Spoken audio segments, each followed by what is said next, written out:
आज हम energy channelling के बारे में जानेंगे। कैसे कॉस्मिक एनर्जी हमारी बॉडी में सर्कुलेट होती है,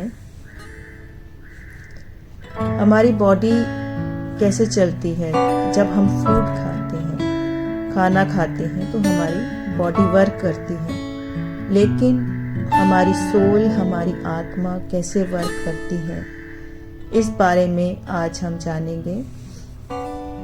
हमारी बॉडी में 72,000 नाड़ियां हैं, जिनमें से 3 नाड़ियां बहुत इम्पॉर्टेंट हैं, जिनका नाम है ईड़ा नाड़ी, पिंगला नाड़ी और सुषुम्ना नाड़ी। ईड़ा नाड़ी फेमिनिटी को दिखाती है, पिंगला नाड़ी मैस्कुलिनिटी को दर्शाती है और सुषुम्ना नाड़ी इन दोनों के बीच की नाड़ी होती है, जिसके बैलेंस होने से हमारे बॉडी बैलेंस होती है।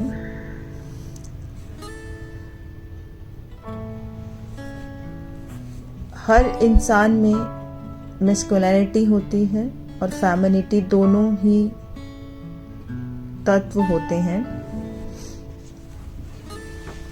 ईड़ा नाड़ी ये मूलाधार चक्र से होते हुए आज्ञा चक्र तक गुजरती है और पिंगला नाड़ी भी इसी तरह मूलाधार से चक्र से होते हुए आज्ञा चक्र तक गुजरती है।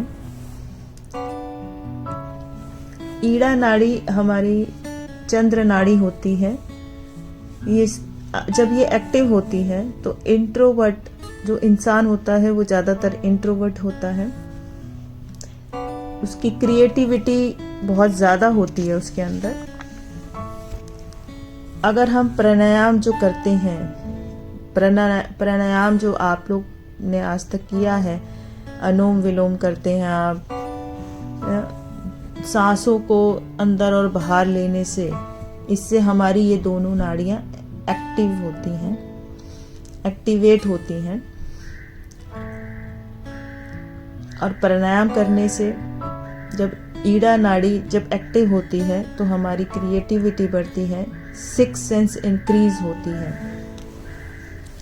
सेम इसी तरह ईड़ा नाड़ी हमारी लेफ्ट साइड की नाड़ी होती है और पिंगला नाड़ी राइट साइड में होती है। ये भी सेम मूलाधार चक्र से होकर आज्ञा चक्र तक गुजरती है। जिनकी पिंगला नाड़ी एक्टिव होती है, ऐसे लोगों का लॉजिकल माइंड एक्टिव होता है। फिजिकल वर्क वो बहुत ज्यादा करते हैं। इसे सूर्य नाड़ी कहा जाता है। ऐसे लोग एक्सट्रोवर्ट होते हैं। इनके अंदर मैस्कुलिनिटी ज्यादा होती है।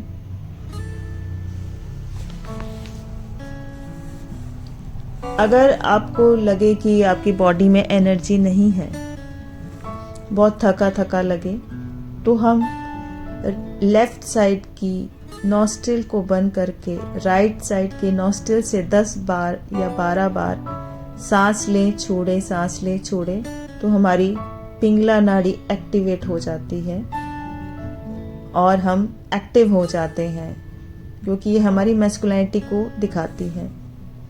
और अगर कोई आप एग्ज़ाम देने जा रहे हैं तो हम राइट साइड को नॉस्ट्रिल को बंद करके लेफ्ट साइड से 10 या 12 बार सांस लेते हैं, छोड़ते हैं, तो हमारी ईड़ा नाड़ी एक्टिव हो जाती है, जो कि हमारी क्रिएटिविटी को एक्टिव करती है। तो आप जब एग्ज़ाम देंगे तो उस वक्त आपकी पिंगला नाड़ी बंद हो जाएगी और ईड़ा नाड़ी ज़्यादा एक्टिव हो जाएगी, जिससे कि आपको जो याद नहीं है वो भी याद आएगा और आप एक एग्ज़ाम अच्छे से दे सकते हैं, क्योंकि क्रिएटिविटी एक्टिव हो जाती है। पुराने ज़माने में जब बच्चा एग्ज़ाम देने जाता था तो उसके पेरेंट्स उसको दही और चीनी देते थे। वो दही और चीनी के देने का राज यही है कि वो देने के बाद हमारी पिंगला नाड़ी को रोक कर ईड़ा नाड़ी को एक्टिवेट किया जाता है, वो बंद हो जाती है उस वक्त पे। और जब हम एग्ज़ाम देते हैं तो वो हमें ज़्यादा हमारी मेमोरीज में जो भी पड़ी हुई चीज़ें हैं उनको हम याद आने लग जाती है और एग्ज़ाम में अच्छा कर जाते हैं। तो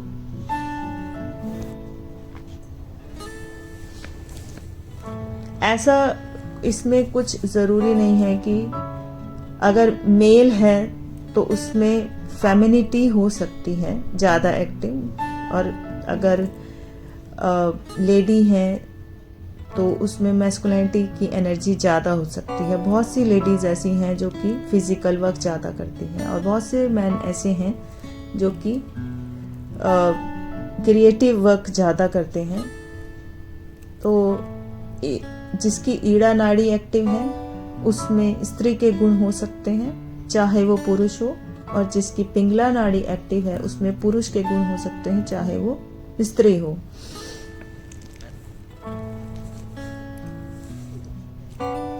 और जो लोग इन दोनों नाड़ियों को अच्छे से एक्टिवेट कर लेते हैं, उनकी सुषुम्ना नाड़ी जो थर्ड नाड़ी इन दोनों के बीच में होती है, जो हमारे सभी चक्रों से होकर गुजरती है आज्ञा चक्र तक, वो एक्टिवेट हो जाती है। यदि आप इस नाड़ी को एक्टिवेट कर लेते हैं तो एक प्रकार का बैलेंस की स्टेज पर पहुंच जाते हैं। तो ऐसा इंसान जिसकी सुषुम्ना नाड़ी एक्टिव हो जाती है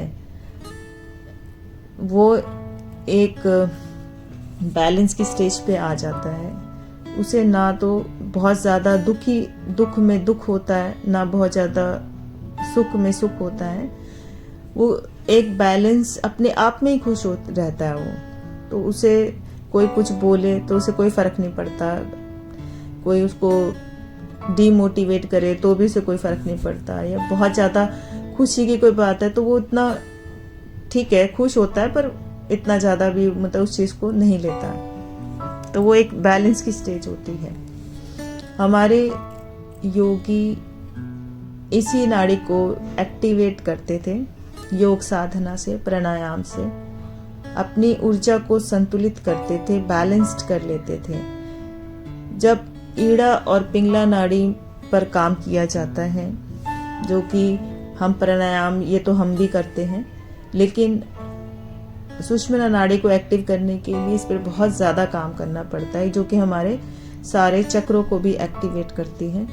जिनको ये बैलेंस की स्टेज मिल जाती है, जिसकी सुषुम्ना नाड़ी एक्टिवेट हो जाती है, वो एक योगी होता है। भगवान शिव एक बहुत बड़े योगी थे, अर्धनारीश्वर इसीलिए उन्हें कहा गया था क्योंकि उनमें मैस्कुलिनिटी और फेमिनिटी दोनों की बैलेंस्ड थे।